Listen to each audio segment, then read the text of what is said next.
Ellarigu Namaskara. It's a matter of great pleasure, a privilege to talk to all of you on the occasion of the 137th birth anniversary of Swatantra Veer Vinayak Damodar Savarkar, one of India's great political figures, freedom fighters, revolutionaries, ideologues, social reformers, and the many hats that he wears. Born on 28th of May 1883 in Bhagur village in the Nashik district of Maharashtra, Vinayak Damodar Savarkar is a name that evokes lots of different kinds of responses even today, several decades after he died in 1966. And it is in this context that I talk about my book, Savarkar, Echoes from a Forgotten Past, which covers his life from 1883 to 1924, the first of a two-volume biography by Penguin, Random House India. And this volume, many people have asked me, what is the need for a book on him, and that too with so much of research, on someone like him who's died way back. And I always tell them that history as a subject is not static. It is something that needs constant revision, reevaluation, and updation. And surprisingly, Savarkar, who intrudes today's contemporary politics so much. All the time you have him in as a subject of debate even today, in news channels. There's somebody from the Congress who said something against him. Someone from the BJP is defending him. Our Prime Minister Modi, Narendra Modi ji, goes all the way to the cellular jail to offer his obeisances to him. So all this is playing out all the time, and when a young man or woman in India today wants to know what this fuss is all about. Why is it that somebody who died in 1966, his name is being invoked all the time in this way in election rallies today? Where can they go back and read something about this man in a modern context? As I said, a modern, revised, reevaluated context. And there are no books, because the last book that was written about him was way back in the 1960s by this man called Dhananjay Keer. ಕನ್ನಡದಲ್ಲಿ ಒಂದು ಒಳ್ಳೆ ಪುಸ್ತಕ ಇದೆ, ಶಿವರಾಮ್ ಅವ್ರದ್ದು ಆತ್ಮಾಹುತಿ ಅಂತ. But ಬೇರೆ ಭಾಷೆಗಳಲ್ಲಿ, ಮರಾಠಿನಲ್ಲೂ ಸಾಕಷ್ಟು ಪುಸ್ತಕಗಳಿದೆ.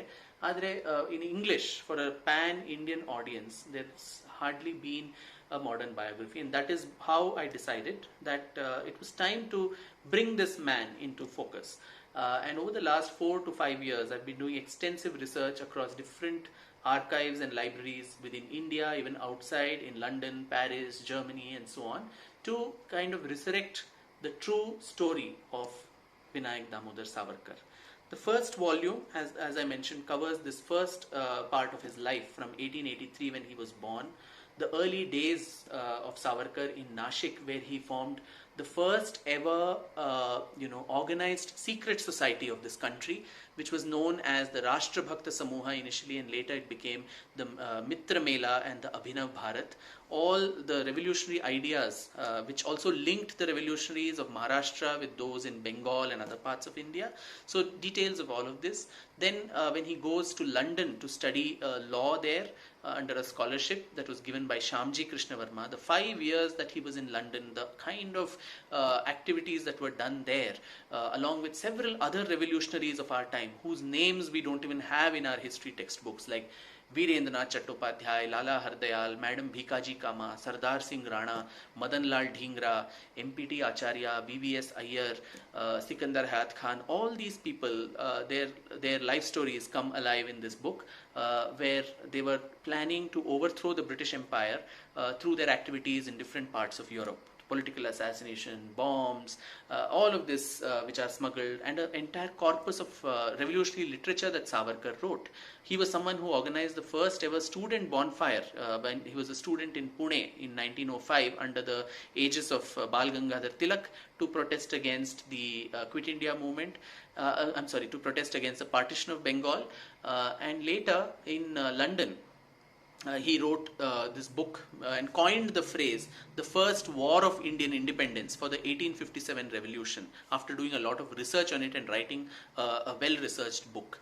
Now, and then he is then arrested for sedition, tried unfairly, sent back to India, and gets the largest punishment, harshest punishment that anybody perhaps got in the history of our freedom struggle, other than execution, of course, that of 2 life imprisonments or 2 transportations for life, accounting to 50 long years in the dreaded Kalapani cellular jail in the Andamans. So the book also talks about those horrific years that he spent there, the terrible inhuman tortures that he faced, and then of course he's released conditionally in 1924, where the British ask him not to participate in politics, initially for a period of 5 years, which is then extended to 13 long years, 1924 to 1937.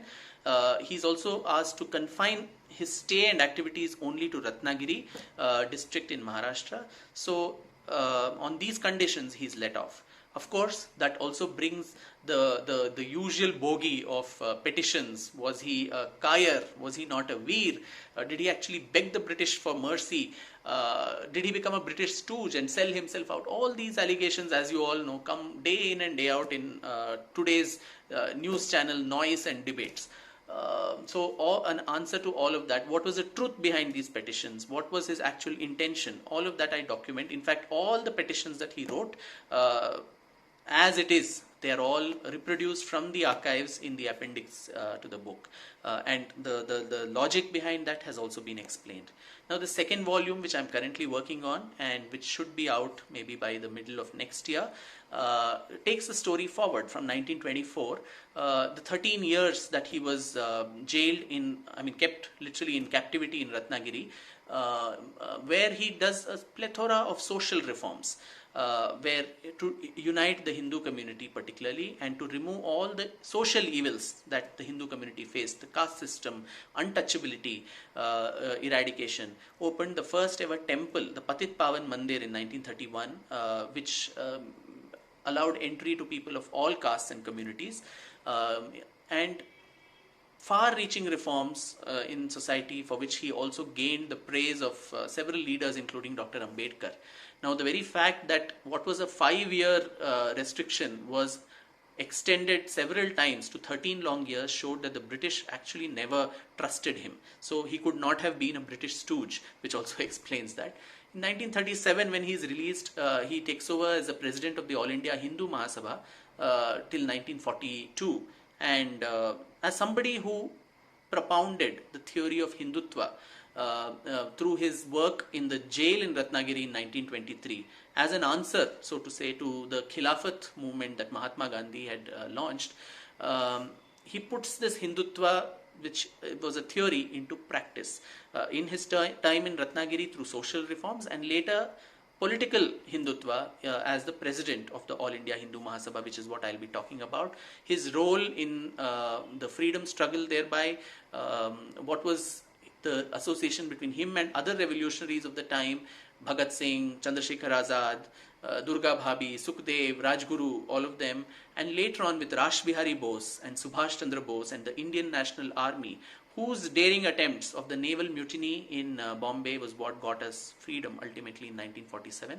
So all of this would be part of the second volume, and also of course the murky episode of his life of his getting implicated in Mahatma Gandhi's assassination, the trial, the Red Fort trials that he faced, and later is acquitted for want of evidence. But still, even today when there is any talk about Bharat Ratna being given to him, this bogey is always brought that he was involved in Gandhiji's murder, which was not the case.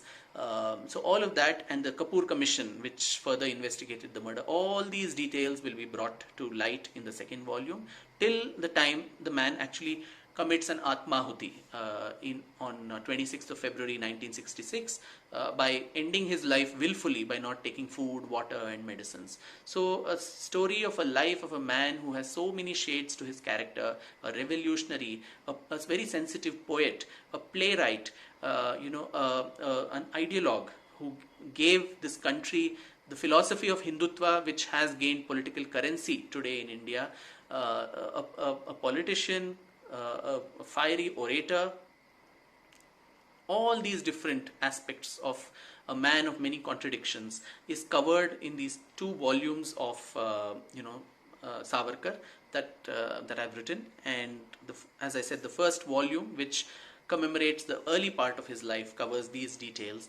And on this occasion of his 137th birth anniversary, I sincerely hope and pray that through research, through informed works about Savarkar, informed conversations about Savarkar, we do the man the justice that he deserves, where his story is put in perspective, where all these constant allegations, which are either biased or based on misinformation, is countered through proper research, through proper, through informed debate on him, which is what I think the young generation needs to do, and probably that's why it needs to read this book to understand the man behind all these controversies, all the smoke screen that has been created, and also to see and evaluate the vision of Savarkar that has actually fructified in India today. Savarkar as a visionary, what were his thoughts of a future India, an independent India? What were the larger construct that he had for independent India? All of that I think we need to assess, reevaluate today in a dispassionate way. So I do hope all of you commemorate his birth anniversary by getting to know more about him, by reading more about him, and making an informed opinion thereby. Thank you very much.